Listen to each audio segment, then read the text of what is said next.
Empezamos con un cierto retraso, pero empezamos con lo importante. En primer lugar, buenas tardes a todos los presentes. Welcome home.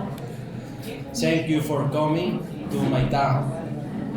Gracias a Scottish people, gracias por hacer esta fiesta singular, gracias por sentirnos orgullosos cada vez más de nuestro pueblo. Y hoy tenemos un acto que digamos es el pistoletazo de salida para esta jornada de CJ Douglas, la 11ª. Particularmente yo me deleito ante esta fiesta porque sin lugar a dudas es la que más me gusta. Es la que más me gusta porque, como explicábamos Alba y yo, ahora cuestión de 2 días, cuando estuvimos presentando ante los medios de comunicación esta jornada, que cabe decir, hay que agradecer a todos los medios que gratuitamente, sin que el Ayuntamiento de Tebas se gaste un euro, que nos publiquen esta jornada en El País, que nos las publiquen en el Diario Sur, en la Opinión de Málaga, Málaga Hoy, en El Mundo, que mañana vengan las cámaras de televisión española, es para nosotros un tremendo orgullo. Y es verdad que esto ha costado muchas horas, mucho sudor, muchas lágrimas de Alba y mía, que me va a pedir el divorcio, me parece ya, y quedan 4 años, sí, Alba. Y es para nosotros estupendo. Nosotros, cuando estábamos hablando con los medios de comunicación, hablábamos de que esta fiesta tiene 3 características indispensables, que a cualquier político, cualquier alcalde, cualquier concejal, le encanta. La primera de estas fiestas es que es una fiesta participativa. Es cierto que el ayuntamiento contrae un gasto, como en todas las fiestas, pero es cierto que esta fiesta, como venimos explicando en estos 40 días de gobierno, que nos gustan las fiestas en las que toman parte la gente de Tebas y la gente que no es de Tebas. ¿Por qué? Primero porque abarata mucho y lo segundo porque le da un carácter popular a esta fiesta. La segunda de las cuestiones que a nosotros nos gusta es que en un contexto social, en un contexto político donde el europeísmo está puesto en duda, resulta curioso cómo un pueblo del sur de Andalucía se hermana fraternalmente con una nación como es Escocia y que incluso ya son parte de la idiosincrasia de Tebas. Ya no se entiende un agosto sin muchos de los que cada año nos visitan. Y la tercera de las cualidades que hacen singular nuestra jornada de CJ Douglas es su carácter cultural e histórico. Una corporación que apuesta decididamente por la cultura, por el patrimonio, esta fiesta debe ser la piedra angular casi de su arco de festivales, ¿no? Y nos hemos derramado en el esfuerzo para que salga lo mejor posible. Es cierto que hemos tenido poco tiempo y es cierto que tenemos miles de ideas que hacer. Y tengo que agradecer no solo a aquellas personas que formarán parte y han entregado su tiempo y su valor y su valía a esta fiesta y a Tebas, sino también a toda aquella gente que asistí y que la pregonáis. Y por supuesto tengo que agradecer la presencia y que haya puesto su talento a la base y al progreso de Tebas, no solo Isidoro Otero, que ha hecho un magnífico libro. Comentaba yo, tuve la suerte de tener un sistema educativo público y se me permitió, por medio de una beca, visitar Escocia. Y es algo que yo recomiendo. Yo me pateé a Escocia, estuve en Melrose, estuve en Douglas, estuve en Edimburgo, estuve en Glasgow, estuve en todas las geografías escocesas. Y es algo, es acogedor. Me gustaría que sintieseis lo que yo sentí cuando yo estuve en Escocia, a los sitios donde yo pude acceder por el mero hecho de ser de Tebas, y cómo me cogieron. Y yo solamente pido que hagamos lo que cada año hacemos, que forma parte de la idiosincrasia del tebeño, que es acoger con los brazos abiertos y con toda la esperanza y con toda la ilusión y las buenas intenciones que nosotros siempre hacemos con ellos. Y es algo mutuo. Y decía que le tenemos que dar las gracias a toda aquella gente que tiene talento, porque creo que Isidoro lo tiene, y lo pone al servicio de la comunidad. Y si encima lo hace al servicio de nuestra patria chica, mucho más. Por eso yo quiero agradecerle desde el Ayuntamiento de Tebas, no solo a ti, sino a tu familia, las horas que le habrás quitado a tu familia para hacer este libro, porque la cultura en Tebas tenga un escalafón más, y todo el que tenga estos proyectos en Tebas tiene en el Ayuntamiento, en la Consejería de Festejos, un órgano amigo para potenciarlo. Yo no me quiero extender mucho más porque el protagonista hoy es Isidoro, el protagonista hoy es el fallecido Jay Douglas y tu libro, y me gustaría dar las gracias también a ustedes por venir y le paso la palabra a la concejala de festejo, perdón, de festejo no, concejala de Patrimonio y Cultura y Bienestar Social, Alba González Quirós. Muchas gracias.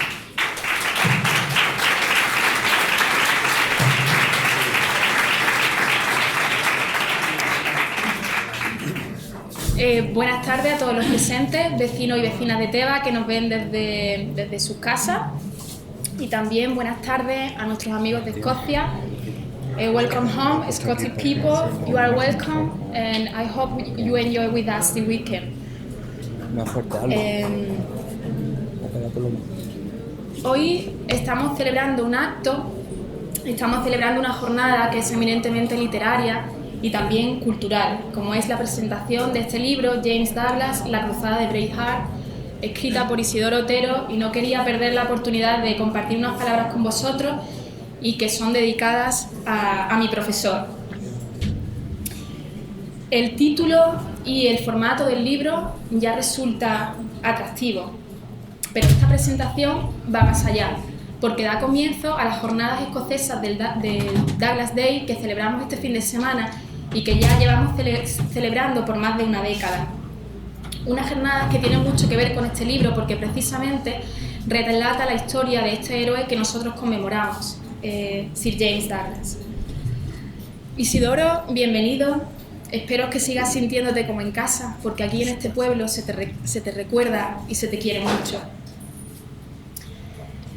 Isidoro nos contó la propuesta de presentar este libro hoy en esta fecha, coincidiendo con la jornada escocesa, y vimos que era una buena idea que coincidiera con esta fecha, porque en todo momento no dudamos en apoyar y ayudar a Isidoro en publicar su libro, que tanto pone de manifiesta la historia y la cultura de nuestro pueblo.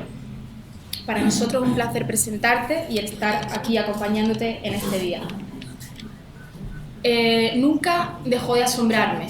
Isidoro nunca nos dejará de asombrar. Recuerdo con gran satisfacción sus clases de historia, donde todos disfrutábamos tanto. Isidoro desenterraba historia, nos motivaba también, y quién de entre nosotros, los que fuimos sus alumnos, no piensa igual. Y al igual que vosotros, también pienso yo que Isidoro probablemente sería el mejor profesor que íbamos a tener, además de saber todo que es una gran persona. Ahora han pasado 10 años, y no como alumna, sino como profesora, veo a mis alumnos desde el otro lado del pupitre, y es para mí una enorme satisfacción intentar a veces imitarlo y mostrar tanta pasión por la docencia y por la historia como él hacía con nosotros. Sobre todo también ahora, por darme la oportunidad de escribir en sus libros algunas páginas y por darme la oportunidad de prologar este libro, esta astuta construcción histórica. Es también justo decir que Isidoro siempre ha estado comprometido con la gente y con la historia de este pueblo. Es en este pueblo donde Isidoro, paseando por sus calles, se vio maravillado por su castillo, por su gente, por su gran fortaleza y sobre todo por aquella historia que queda inscrita en esa placa de granito escocés que tenemos en la Plaza de España, donde en letras doradas se refleja una historia que habla de héroes, de un rey, de un caballero escocés, y que habla de una unión de dos pueblos que se cruzaron más allá de sus fronteras para guardar un pasado común, que es el de Teba y el de Escocia.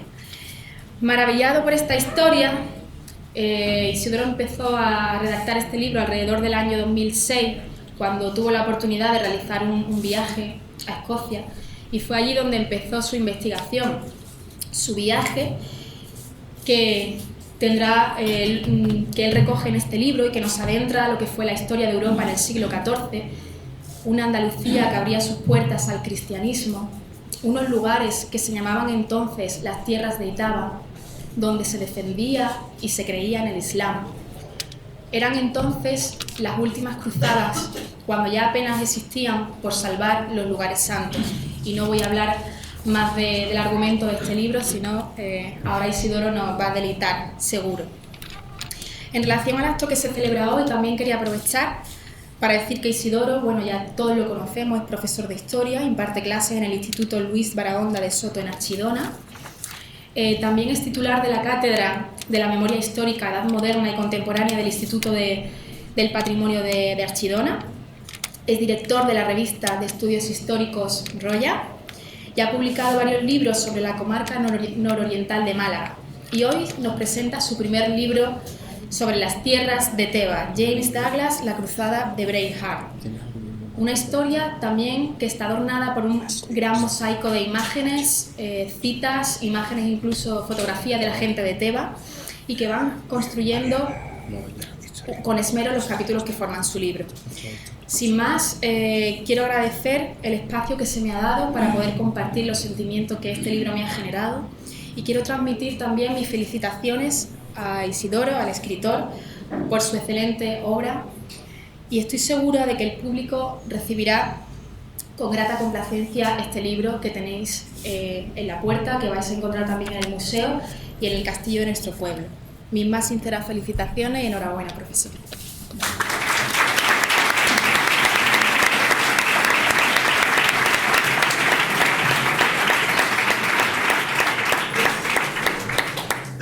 Bueno, muchas gracias Alba, muchas gracias Cristóbal por vuestra presentación. Perdonadme, Elena, Rocío, veniros familia. Sentaros aquí, anda, delante. La familia lo primero. Venga, veniros por acá, hay dos sitios. Ah, hay 4. Pues entonces, pues Jesús.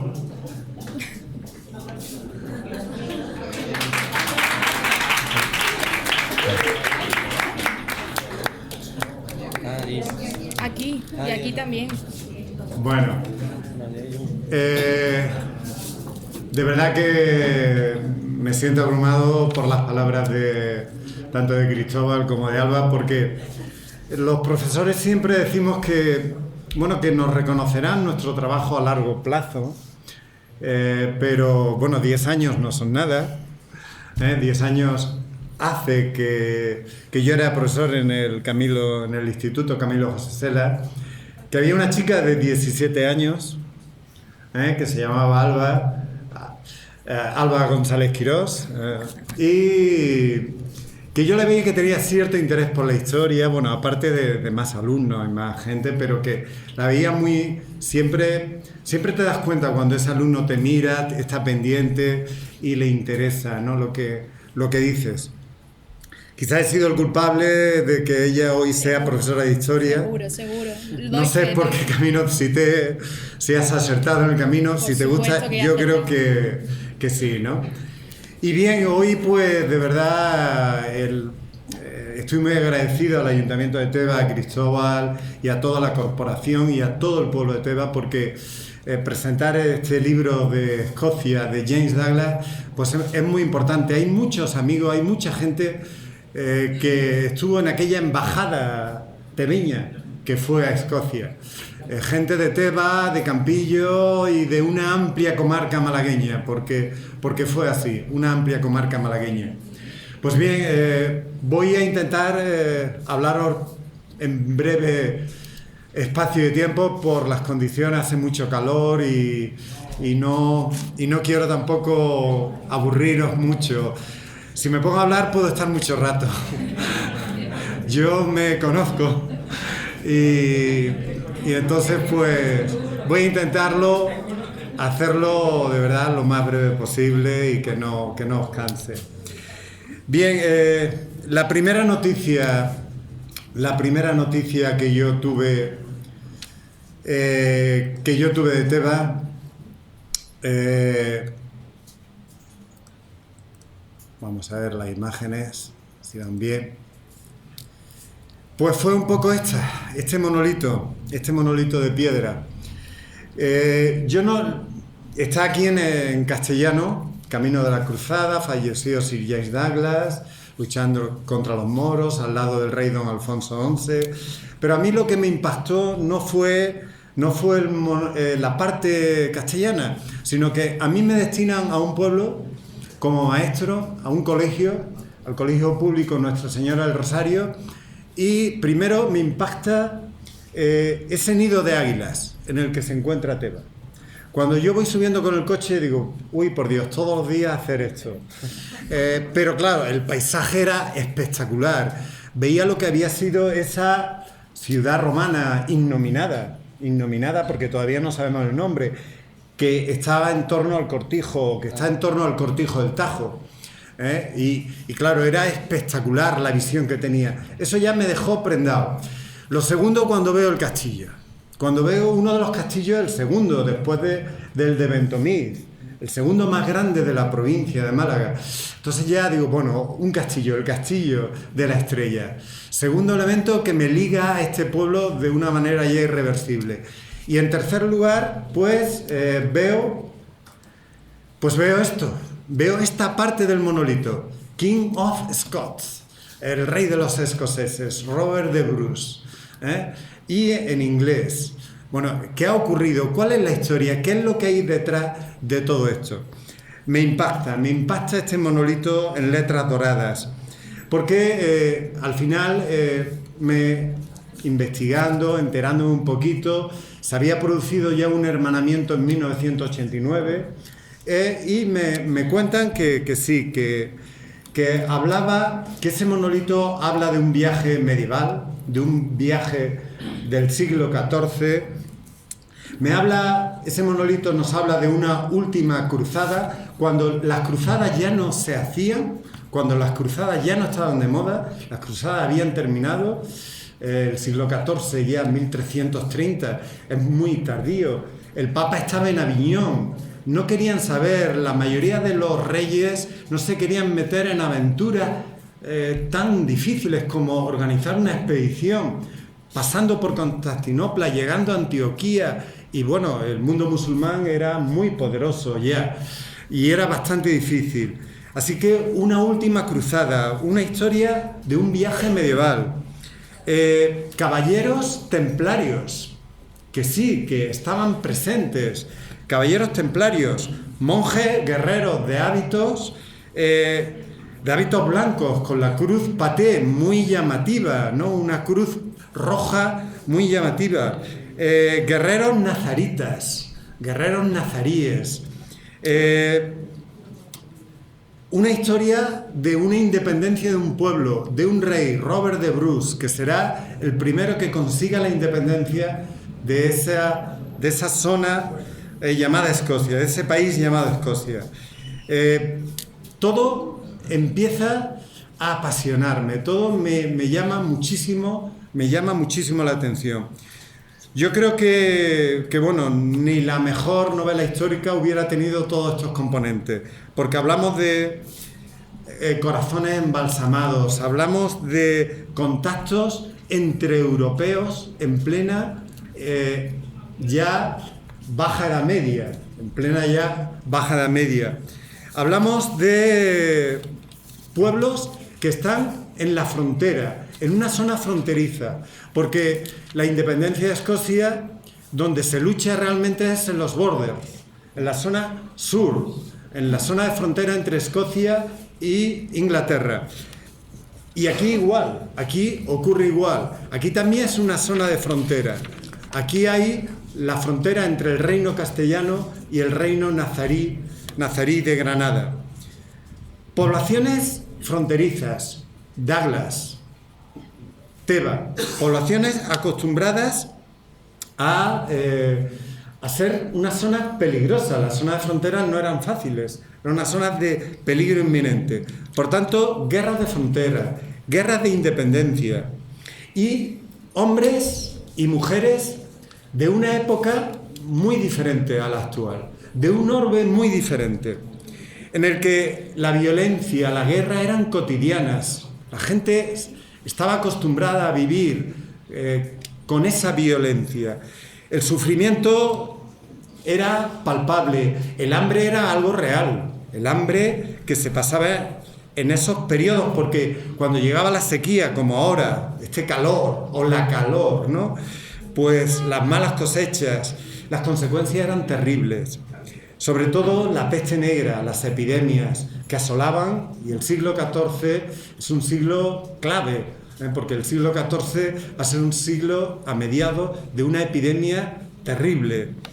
Pues bien, la idea de cruzada, por tanto, ya no se llevaba, ya no era algo en el que estaba muy de moda.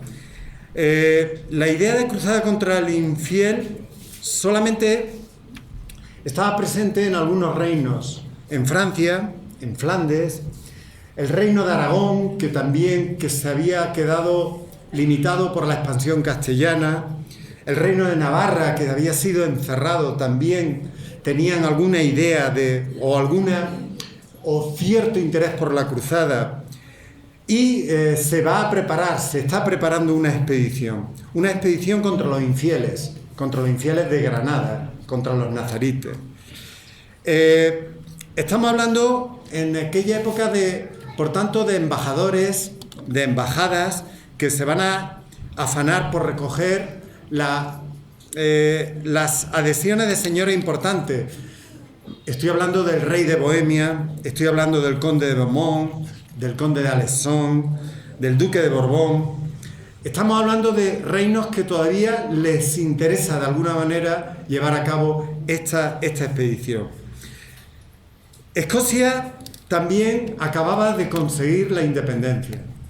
Escocia se independiza en 1328 y el rey muere en 1330, con lo cual Escocia tiene de alguna manera que darse a conocer como nuevo reino. Él de alguna manera tiene que instalarse en el nuevo Concierto de las Naciones, en lo que llamamos el tablero de la Europa de la Baja Edad Media. Él tiene que decir: aquí estamos los escoceses, somos un nuevo reino, una nueva nación que queremos darnos a conocer. Por tanto, esta cruzada va a ser también una embajada ante los reyes, ante Europa, que quiere dar a conocer un nuevo reino que aflora. Y como he comentado antes, son dos tierras muy alejadas, todo se produce en dos tierras muy alejadas, que son el Valle de Douglas y el Valle del Guadalteba, con dos ríos, el Douglas y el Guadalteba, con una gente diferentes en costumbres, en lengua, en cultura, con paisajes muy contrastados, muy diferentes. Pero ahí está la magia. Esa diferencia nos va a unir para siempre en la historia. Caballeros y soldados, líderes como Roberto I, como Alfonso XI, como Muhammad IV, como James Douglas, como Osmin.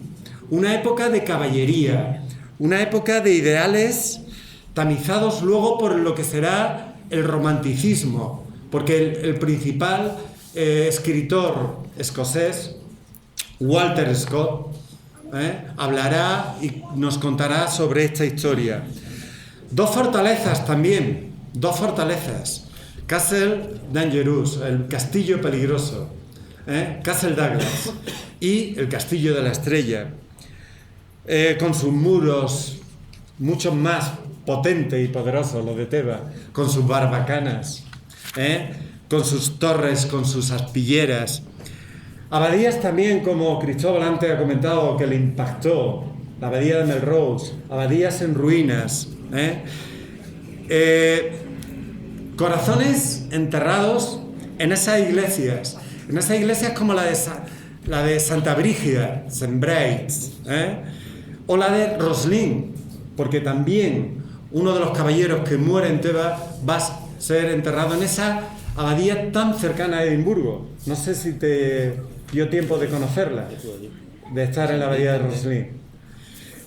Pues personajes increíbles, porque en la abadía de Roslin va a estar enterrado William Sinclair de Roslin, que participa con Douglas en la batalla de Teba.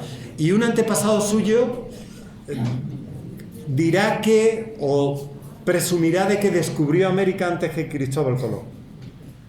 Eso os lo contaré en el libro, viene en el libro, no lo quiero desvelar todo, pero ellos decían que en Roslin está por ejemplo, maíz, es decir, algo que era desconocido en Europa. Entonces ellos esa prueba para ellos es clara para decir que descubrieron América antes que Cristóbal Colón. Luego hablaremos de todo ello, ¿no? Luego los emblemas, la heráldica, a mí me sorprende y siempre me ha sorprendido mucho porque resulta que la heráldica de James Douglas son 3 estrellas. Él tiene un campo blanco y 3 estrellas. Resulta que viene a un castillo que se llama Castillo de la Estrella y encuentra la muerte aquí, pero va destinado a llevar el corazón del rey que ha conseguido la independencia de Escocia a consagrarlo a la iglesia del Santo Sepulcro, que está en una ciudad que es Jerusalén. ¿Cuál es el símbolo de Jerusalén? Preguntad, yo siempre pregunto, no tengo esta manía de profe. La estrella. Pues ese astro parece que está ahí, ¿no? Que es algo que une. La historia tiene algunas relaciones mágicas, ¿no? O hay como algo que parece un hilo conductor, ¿no? Que va uniéndolo todo. Bien, bueno, pues quiero empezar rápidamente, por lo menos para que veáis algunas imágenes sobre lo que ha sido esta aventura. Bien, Douglas, esto está en la abadía de St. Bride's, esta imagen de Douglas de su nombre. Bien, pues todo comienza aquí, cuando el rey Robert de Bruce, Roberto I, yace en su lecho de muerte. Es una imagen, por supuesto, muy posterior. No sabemos bien cómo ocurriría todo. La historiografía dice que Douglas había elegido, que Roberto, el rey Robert de Bruce, había elegido a su más fiel caballero, que era James Douglas, para que él llevara su corazón embalsamado, ya que a lo largo de su vida nunca ha podido hacer una cruzada. Él le da esa gran tarea, llevar en su pecho, colgado de su pecho, el corazón embalsamado cuando él muera. Entonces dicen que él había pensado que era Douglas el que tenía que hacerlo. Otros dicen que no, que todos estaban en su lecho de muerte y el rey dijo que le extrajeran el corazón y que uno de vosotros lo llevéis a Jerusalén. Entonces, al salir todos los caballeros decidieron, te ha tocado a ti, lo siento, señor James Douglas, tú eres uno de los supporters, ¿se dice así? ¿Sí? Ana, mi sobrina es que habla inglés mucho mejor que yo. Uno de los supporters que fue Douglas, pues nada, te ha tocado a ti, eres tú el que tienes que llevar a cabo esta empresa. Bien, pues el rey muere y en el Museo de Escocia, en el Museo de Edimburgo, tenemos lo que eran los fragmentos de alabastro de la tumba. Solo queda eso. Solo queda de una tumba que tuvo que ser muy importante en el Museo de Escocia, solo queda estos fragmentos de alabastro. El rey muere, le extraen el corazón y se prepara. Os he puesto aquí un dibujito, es un dibujito que representa más o menos cómo podrían ser los barcos de aquella época, del siglo XIV. Tampoco sabemos si era uno, o si fueron 3, o si fueron más. Yo creo que un barco solo sería insuficiente. No es porque fueran muchos caballeros. Posiblemente caballeros fueron 7, 8 como mucho. Algunos soldados, es decir, poca tropa fue. Pero hacían falta caballos. Hacía falta además alimento, ropas, armas. Luego yo creo que tuvieron que ser más barcos. Y las historiografías habla de que pudieron ser más barcos. Pero bueno, fueran los que fueran, un barco de aquella época era una cosita, un cascarón tan leve como este, como el que podéis ver aquí. En Málaga hace poco, en el Muelle 1, es que acabo de llegar del aeropuerto y todavía no. En el Muelle 1 había una réplica de una nave muy parecida. Bien, pues este fue el viaje. Voy a ir resumiendo un poco porque la historia la conocéis casi todos. Lo único que quiero es contaros aquello que aporta nuevo, aparte de una documentación y de que toda la historia ya está bastante estructurada. Lo que os quiero contar es que todo el mundo habla de que salieron de Berwick. ¿Por qué? Porque Berwick era un puerto muy importante, pero Berwick era un puerto que estaba en la frontera, en los borders, muy cercano. Pero en cambio, el mejor cronista, el mejor historiador de Escocia habla de Monrose como puerto de salida. Monrose está más al norte. A lo mejor pudo salir los primeros barcos de Monrose, pudo haber una parada en Berwick y allí toda la tropa del sur embarcase en Berwick. Bien, la navegación fue muy rápida. La navegación parece que fue de cabotaje. No querían separarse de la costa. ¿Por qué? Porque las embarcaciones eran muy débiles. No podían, no se atrevían a separarse de la costa. Pero sí tenemos claro que fueron a Sluis. Sluis es lo que hoy es el puerto de Brujas, el puerto holandés.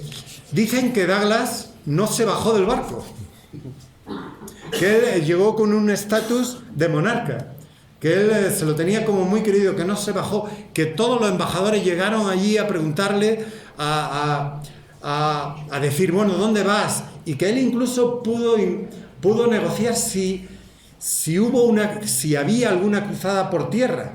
Porque claro, hubiera sido más llegar a Constantinopla, llegar a Constantinopla hubiera sido más fácil. Pero de hecho parece que lo tenían claro, que no, que fue de cabotaje toda la expedición. Eso sí lo tenemos claro. Pues bien, en la primavera de 1330, en la primavera, no me preguntéis el mes, pudo ser enero, febrero, bueno, en enero en Escocia no creo que fuera primavera, pero marzo posiblemente saliesen los barcos desde Berwick o desde Monrose. Bien, ya no hay referencia ninguna. Se dice que llegó a La Coruña. Otros dicen que fue, si van de cabotaje, tuvo que atravesar el canal inglés y bordear toda Francia. Claro, si bordea toda Francia, esto nos explica que aquí en la cornisa cantábrica haya, como cuenta, una piedra que le llamaban el Douglas. Es un topónimo que ha estado mucho tiempo y que en las guerras carlistas todavía los viajeros románticos hablaban de él. Luego algo tuvo que haber. Y fue posible que a lo mejor la expedición fuera completa de cabotaje, es decir, cercana de la costa. Bien, luego hay una investigación que fue la primera, porque en España no sabíamos nada de la historia hasta que no llegaron el conde de Selkirk y colocó el granito aquí en la plaza de España. No sabíamos nada, pero el profesor López de Coca fue el primero que hizo una investigación poco seria y encontró una frase en la Gran Crónica de Alfonso, que también es muy cuestionable y no sabemos si se refiere a él. Luego hablaremos brevemente, aunque todo esto lo conocéis. Pero López de Coca no le da ninguna posibilidad a algo que sí dice Lebel, uno de los cronistas, porque el principal es Barbour, pero Lebel habla de un primer atraque de esos barcos en Sluis, en Brujas, y luego habla de Valence, y habla de Valence-la-Grande. Claro, el profesor López de Coca dice, ¿cómo va a ir a Valencia si muere en Tebas, si sube por el Guadalquivir? Aquí se ha equivocado Lebel. Los cronistas solían escribir y ninguno de fuente directa. Pero está Rafa aquí, ¿no? Sí, lo estoy viendo. Bueno, pues lo que ocurre con los historiadores, empezamos y le damos la lata a los amigos. Le contamos la historia, paseamos por allí, por el puerto, por el paseo marítimo de la Cala, y le contamos lo que estamos investigando. Y empiezo y le cuento la historia y digo, tiene que haber una Valence en medio.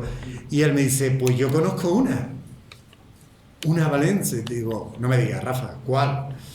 Hablo de Rafa Torres, que está aquí. Rafa, saluda.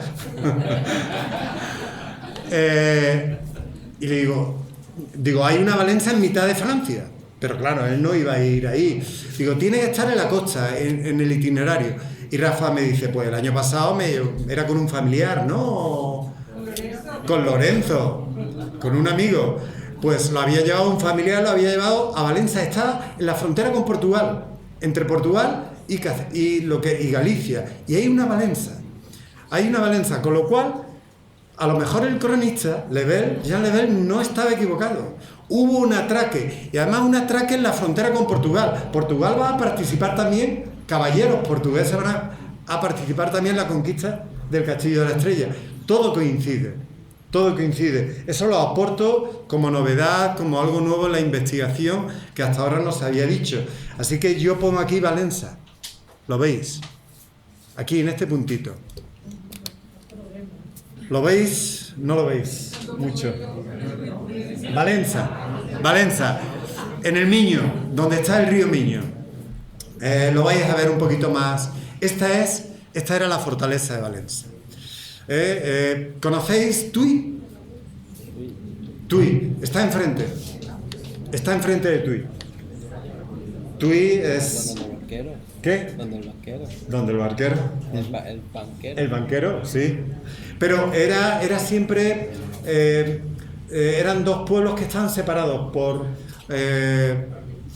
el dominio, uno portugués y tal. Bien, pues, parece que atracaron en este puerto, en el puerto de Valenza. Bordearon todo y yo creo que llegan aquí, que llegan a Valenza. Esta es la fotografía que mis amigos Lorenzo y Rafa pues me hicieron de lo que sería la zona del castillo de Valenza, que era la puerta de la fortaleza. Es espectacular. Y al final llegan a Sevilla, bordean toda Portugal y llegan. Esta es una imagen histórica de Hofnagel, el Civitatis Orbis Terrari Mundi, que lo conocemos todos. Y llegan a Sevilla. Sevilla entonces era Puerto de Mar, subieron el Guadalquivir y allí los recibe Alfonso XI, el rey de Castilla. Llevaban una carta de recomendación del rey inglés, del rey Eduardo III, que era primo además del rey castellano. Y bueno, pues el rey castellano le dice, ya que vas en peregrinación a Jerusalén, ¿por qué no me ayudas? Ya que yo estoy luchando contra los musulmanes en el Castillo de la Estrella, en plena frontera, en Teba. Pues bien, yo creo que los escoceses habían decidido que sí, que venían a luchar a Granada, al reino de Granada, que esa era su enclave fundamental. Muy bien, pues quiero ir pasando rápido. Ya esto no hace falta que diga lo que es, ¿no? Lo reconocéis todos. Bueno, pues esa pequeña escuadra de escoceses se enrolará con las tropas castellanas y creemos que posiblemente estuvieron al mando de Fernández de Castro, de Pedro Fernández de Castro. Los escoceses hablan de que James Douglas, era el que mandaba la tropa extranjera que participó, y James Douglas pues llevaba colgado de su cuello, bueno, esto es Turón, este es el lugar donde el castillo no existía, el castillo era posterior. Este era el lugar donde los musulmanes se instalaron. El campamento musulmán se instaló en el valle, en la zona baja del valle. Lo que veis aquí fue posterior. Es un castillo que se hace, un Hisen que se hace posteriormente. Pues bien, esto está hecho desde el castillo y posiblemente veis aquí el Guadalteba. La explanada sería esta. Aquí se encontrarían las tropas castellanas y deciros que Douglas llevaba colgado de su cuello pues el corazón embalsamado del rey Roberto, que además se encontraban entre otros escoceses Robert y Walter Logan y William Sinclair de Rosslyn, que posiblemente, como he dicho, Esta era la zona de Turón donde estaba Osmin y Muhammad V, que no participó. Él mandó a Osmin como principal caudillo. Aquí lo veis un poco, dónde estaría Turón, dónde estaría el vado del río Guadalteba, donde se produjo posiblemente la batalla en la que muere el campamento cristiano y el Castillo de la Estrella. Claro, el campamento cristiano lo que pretendía era que no pudieran llegar al agua. Lógicamente, pensar que era el mes de agosto, como ahora. Yo cuando llegaba decía, qué calor, por favor. Aquí se tenían que... Los pobres...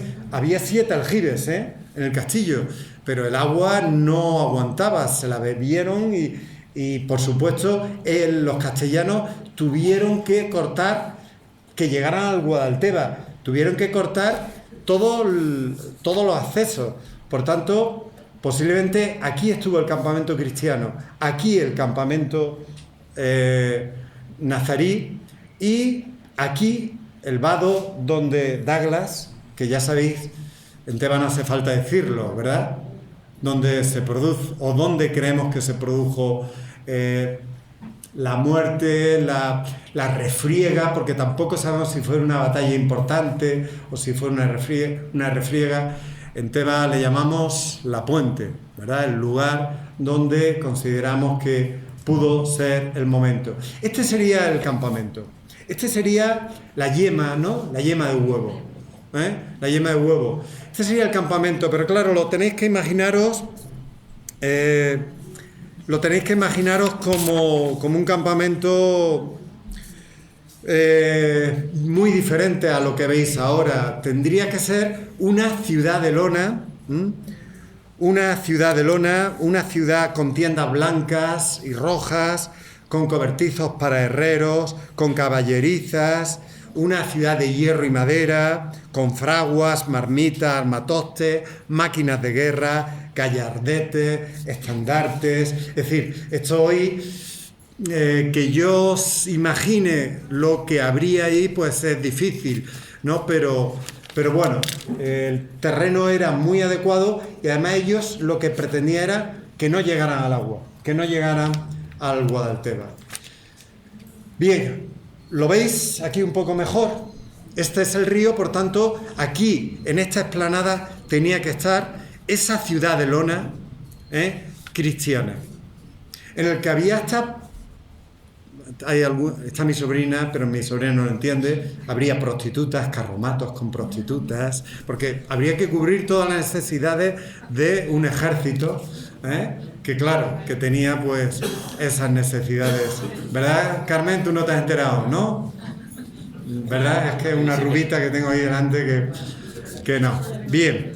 Bueno, pues parece que esa fue la pretensión. Conocéis también esto, ¿verdad? Conocéis perfectamente el Tajo del Molino. Había que cortar todo aquello que fuera a llegar al agua, al río, a las alamedas. Había que proteger los cursos fluviales, como el río Almargen. El río Almargen que recibe el agua del arroyo de Nina, ¿no? Que en las cercanías de Tebas lo llamáis el río de la Venta. Es así, ¿verdad? Y ahí atraviesa este impresionante tajo, que es el Tajo del Molino. La verdad que yo, a los que no seáis de Tebas, tenéis que ir a verlo porque es espectacular. Es sencillamente espectacular. Bien, aquí está la Puente. Aquí es donde yo creo que pudo producirse la escaramuza. ¿Por qué? Pues porque había que llevar a que bebieran, había que llevar a que los caballos bebieran agua. Aquí habría muchos encontronazos entre un ejército y otro. Y ya sabéis que llevaba colgado James Douglas. Esto es una réplica que se produjo, que se hizo en las octavas Douglas Day. Una réplica de lo que posiblemente llevara colgado James Douglas cuando entra en la batalla. Lo que ocurre es que lo que hemos encontrado tras la excavación, bueno, yo no lo he encontrado, lo han encontrado los arqueólogos escoceses, es esto, es un cono. Claro, las crónicas, las fuentes hablan de que llevaba una cajita de plata, pero imaginaros una caja de plata. Una caja de plata al cuello sería muy incómoda. La forma tendría que ser un cono. Lo que ocurre es que este cono es muy grande, ¿eh? Este cono es inmenso. Este cono no es el que él llevaría. Este es un cono que hay dentro otro cono más pequeñito. Dentro de este cono medieval hay otro más pequeñito. Porque hubo una excavación en 1920 que lo encontró. Lo que ocurre es que no dejaron ningún testimonio. Entonces lo que, Cristóbal, tú viste en Melrose, es esto que luego lo revistieron con esto.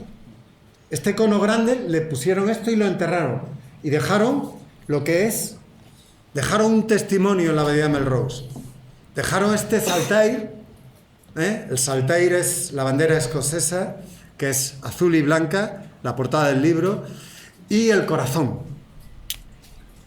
Entonces hoy está allí para que ya no se olvide, porque durante 700 años se olvidó dónde se había enterrado el corazón. Pues bien, él lanza el corazón, Douglas lanza el corazón, porque le hacen una maniobra envolvente. Parece que a quien le hacen la maniobra envolvente no es directamente a él, sino a William Sinclair.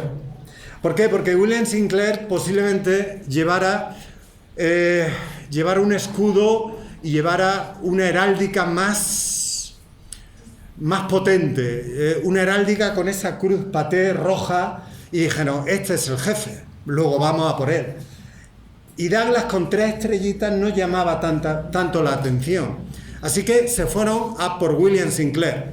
Pero James Douglas, cuando ve que a uno de sus caballeros le han hecho una maniobra envolvente, que se llamaba, los castellanos la conocían muy bien, le llamaban el tornafugit, que era simplemente huir, los soldados seguían detrás de ellos y luego se abrían y los rodeaban. Claro, los escoceses, que estaban acostumbrados a luchar contra los salvajes ingleses, perdónenme si hay algún inglés, pues no sabían que las tropas nazaríes eran muy expertas, conocían la táctica muy bien. Y los escoceses cayeron en la trampa. Vieron cómo huían y dijeron, vamos tras ellos. Y los rodearon. Entonces parece que Douglas fue en ayuda de William Sinclair, de Roslin. Y ahí pues cae muerto aproximadamente aquí, en este lugar. En este lugar. Que aquí nos vamos siempre a comer, la romería, se llama La Puente, nos lo pasamos muy bien, yo no lo olvidaré. Yo me fui con los chicos mis alumnos de Tebas, me fui a París, una excursión, y para sacar dinero, ¿verdad? Hicimos un puestecillo ahí en La Puente, estuvimos 3 días con sus 3 noches, yo no sé cómo dormíamos, dónde dormíamos, pero lo sacamos dinerillo, pudimos ir a París casi gratis, no nos costó casi nada, con la ayuda de los padres, por supuesto. Pues bien, la muerte de Douglas, también un artista que ya también ha fallecido, Paulino Arias, la vio así, la vio de esta manera. La vio rodeado de soldados nazaritas y cómo él luchó. Primero lanzó el corazón, dijo, donde tú vayas yo he de morir. Por eso dijo la famosa frase Brave Heart, donde tú vayas, corazón valiente, y recogió.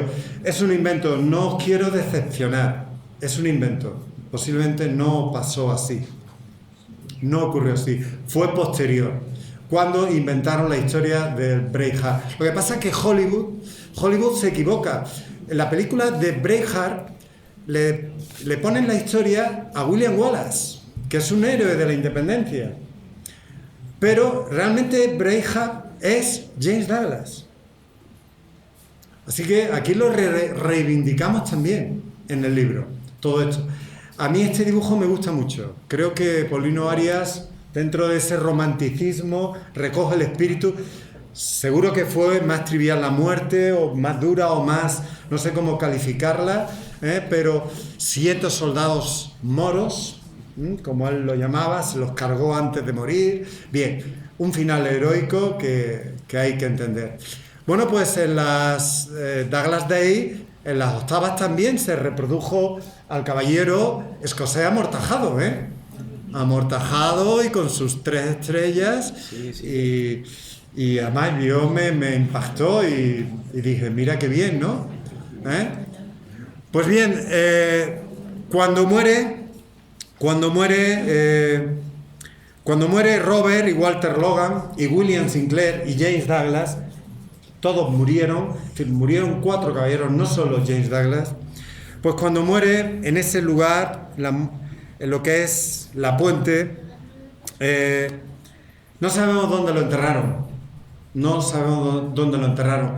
Pudo ser en alguna ermita cercana, como dice Jesús Maeso de la Torre. No creo que fuera en la iglesia, porque hay una iglesia en el castillo, que es la que estáis viendo. No fueron porque entonces no había iglesia. Como no sea que la santificaran rápidamente, que dijeran, bueno, esto va a ser iglesia y tal, lo que era el castillo y tal, pero no lo sabemos. De hecho, es que la carne quedaría en España. La carne, porque no vamos a tirar con el cuerpo de Douglas y de todos los escoceses ahora para Escocia, sino vamos a extraerle el corazón. Con lo cual, los escoceses iban con uno, con el de Rey Roberto, y volvieron con varios corazones embalsamados. Y con los huesos. Le extrajeron la carne y lo enterraron en lugar santo, en alguna ermita cercana. O posiblemente podemos imaginarnos que en el Castillo de la Estrella, que rápidamente dijeron, esto hay que construir una iglesia, y aquí mismo lo primero que vamos a hacer es santificarlo y enterrar a estos escoceses que han dado la vida por nosotros. Bien, ¿dónde está enterrado el corazón? En la iglesia de Santa Brígida, en St. Bride's. Antes he dicho lo de la historia del lanzamiento, no he dado el dato. La historia del lanzamiento, bueno, lo veréis en el libro, se debe a Richard Holland, que es un autor del siglo XV que va a escribir una historia sobre la casa de Douglas y que va a hablar de, posiblemente, de la hazaña de que él lanzara el corazón. Bien, la carne quedó en España y él va a estar enterrado aquí en St. Bride's, en la iglesia de Douglas. A mí me impactó esta tumba. La cara está, bueno, es del siglo XIV, no se ve casi nada, bastante erosionada. Una pierna también le falta. El perro que estaba no tiene cabeza, pero posiblemente sería ese animal fiel que habría. Está la espada, es espectacular la tumba. Y el rey Roberto va a ser enterrado aquí, en esta abadía, en la abadía de Melrose. La abadía de Melrose, al ser una zona de frontera, pues fijaros, es una ruina, pero una ruina bellísima, Yo la recomiendo. Mirad, aquí está enterrado el corazón, en el número 8. ¿Lo veis? Aquí está el lugar, para que no os perdáis. Yo lo he marcado, en el libro viene marcado todo lo que es cada cosa. ¿Dónde está el altar mayor? Posiblemente lo enterraron en un primer momento en el altar mayor, pero hubo unas obras y decidieron, y no dijeron nada, llevarlo al claustro de la abadía. Entonces ahí ya, al no dejar testigo, lo encontraron en 1921, pero tampoco dejaron ningún testimonio, y luego lo hemos encontrado se encontró hace poco, a finales del siglo XX. Bien, la abadía, una maravilla. Y aquí está el momento. Este es el momento mágico en el que aparece los arqueólogos encontrando ya el corazón verdadero. Bueno, pues tuvimos una expedición de Tebas. ¿Os reconocéis todos? ¿Os veis? ¿Algunos?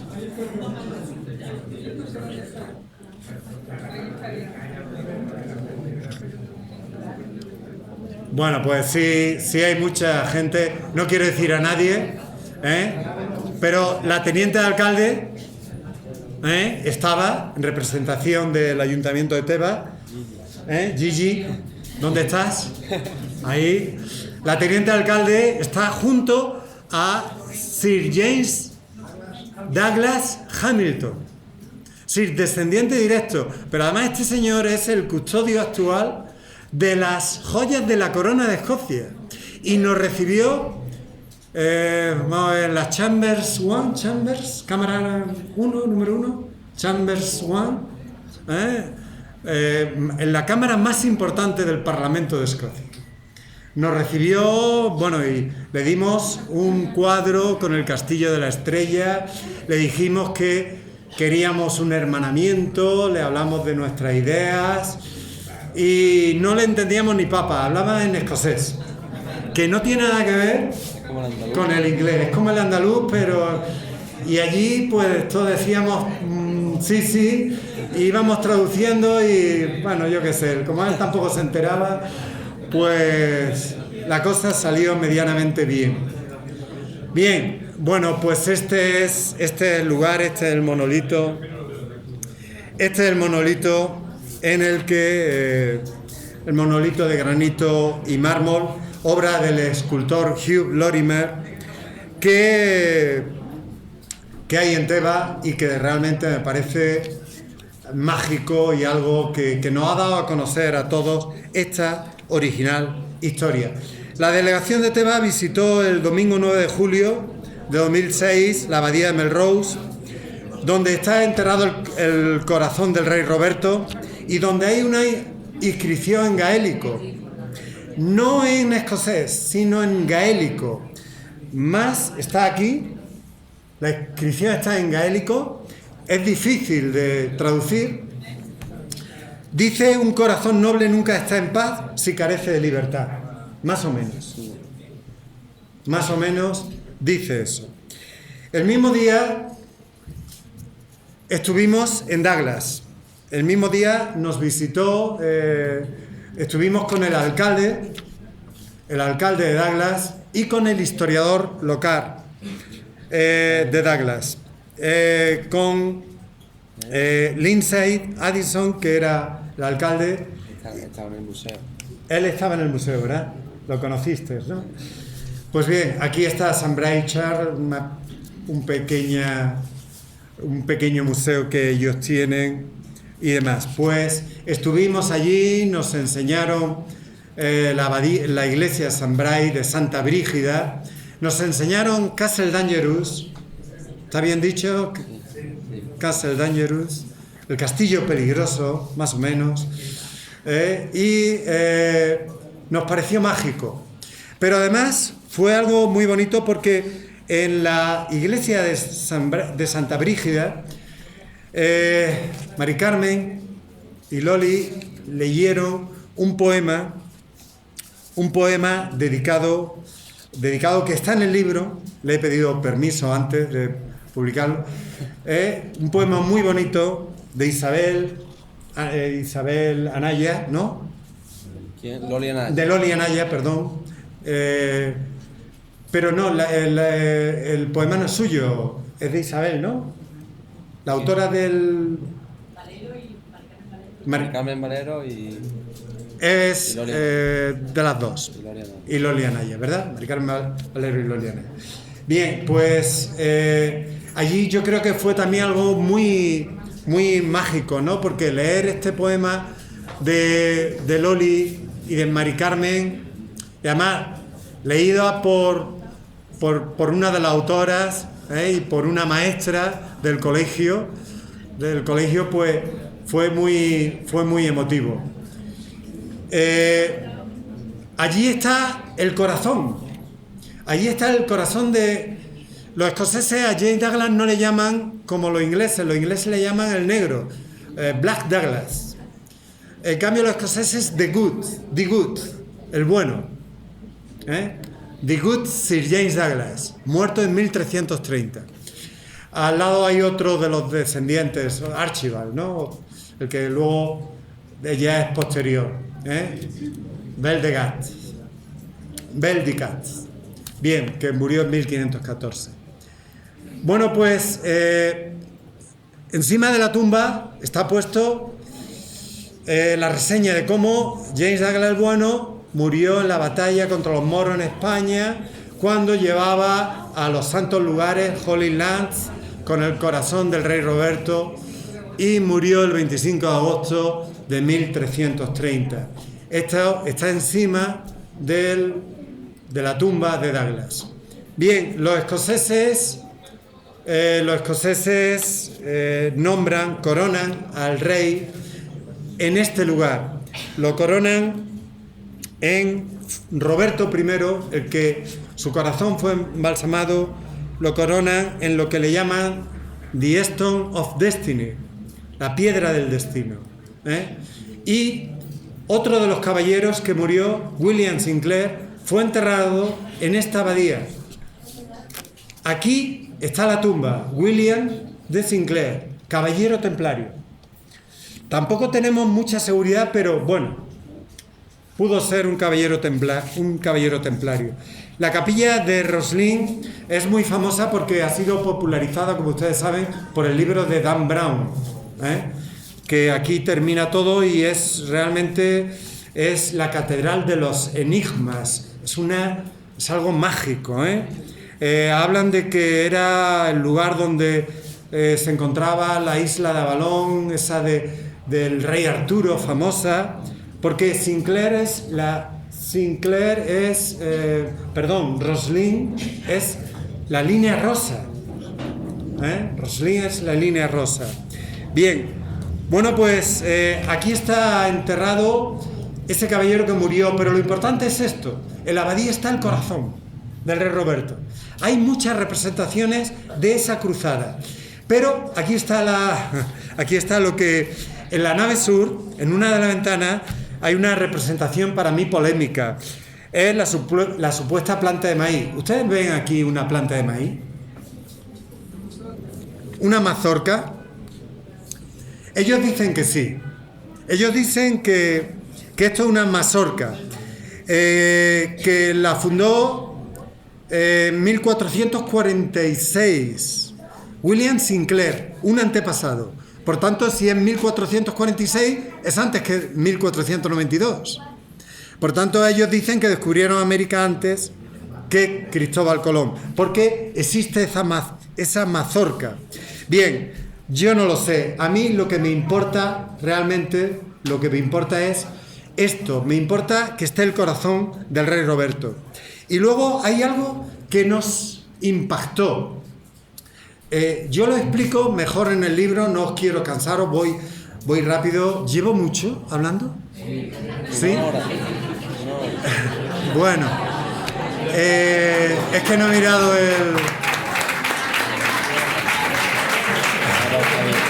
Gracias. Bien, solamente me van a permitir esto porque realmente interesa y es algo... Se trata de los ángeles músicos. Ustedes los ven aquí, ¿verdad? Los ángeles músicos. Los ángeles músicos dicen que tienen una partitura encriptada. Ya estamos con los enigmas. Resulta que, además de los ángeles, tenemos estos cubos. ¿Los ven los cubitos? Bien, pues estos cubos son una partitura encriptada. Resulta que en 2006 Thomas y Stuart Mitchell dicen que los 13 músicos de Roslin y los nada más y nada menos que 213 cubos tallados con figuras geométricas en los arcos son un plano que, distribuido por toda la capilla y relacionando esos dibujos de los cubos con las ondas de sonidos cimáticos, o no hace falta que lo memoricen, está en el libro, o pautas channeling.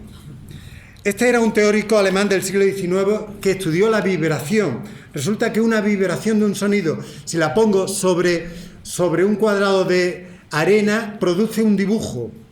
Entonces esas ondas son idénticas a las que están en los cubos.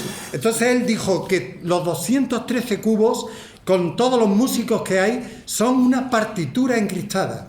Y esos teóricos, Thomas y Stuart Mitchell sacaron el motete de Roslin, señores. El motete, una composición polifónica que suena muy bien. Pueden buscarlo en YouTube. Hoy está todo en YouTube. Suena muy bien la partitura encristada de Roslin. Pero a mí realmente Los Ángeles Músicos, todo esto le da a esa catedral de los enigmas, le da mucho más interés. Pero para mí, de verdad, lo más interesante es que aparece el rey Roberto en la abadía de Roslin. Que aparece una escultura. No tenemos imágenes de James Douglas, pero sí de Robert de Bruce. Sí aparece además en el castillo. En la literatura española se habla de Douglas, se habla del Castillo Peligroso. Este libro es muy antiguo, ¿eh? Este libro es de una edición de 1954. No habíamos nacido nadie de los de aquí. Así que, pero lo conseguí y es muy interesante. Está traducido y cuenta toda la historia de Douglas, del Castillo Peligroso, y valía 4 pesetas el libro, en aquella época. Y es bastante interesante. Bien, Walter Scott, en su novela El Castillo Peligroso, pero que se llama Castle Dangerous en escocés. Bien, la fuente más importante por la que me he guiado es esta, la gesta de Roberto de Bruce, la gesta de Robert de Bruce. Esta es la fuente más importante actual. La he consultado en castellano, en español, veréis todas las fuentes, pero no voy a hablar de Jean Lebel, no voy a hablar de Barbour, no voy a hablar de todo esto, porque eso es erudición aburrida, que tampoco interesa bastante. Yo voy a hablar de las torres, le llamáis así, ¿verdad, en Tebas? Las torres, de este castillo, de este lugar mágico donde se produjo la historia y que de noche tiene esta silueta en negro, de verdad que para mí es mágica. Quiero terminar con la contraportada, como es lógico del libro, tenerla de fondo y leer un poema de John Barbour, de este que fue el principal cronista. Está incluida en su famoso libro, La gesta de Robert de Bruce. Dice lo siguiente: la libertad es una cosa noble. La libertad le da albedrío al hombre. La libertad todo solaz confiere. Vive con paz quien vive libremente. Para un corazón noble no hay sosiego, ni cosa que le agrade por entero. Si falta libertad, que el libre arbitrio para él será el bien más perseguido. No, quien haya vivido siempre libre no sabrá bien qué condición tan triste, qué ira y qué miseria encierra el sino que el vil sometimiento trae consigo. Mas si hubiere vivido sojuzgado, entonces lo sabrá, con saber largo. Tendrá la libertad por más preciada que todo el oro que en el mundo haya. Muchas gracias. No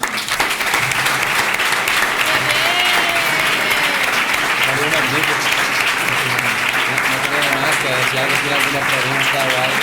Está magnífico.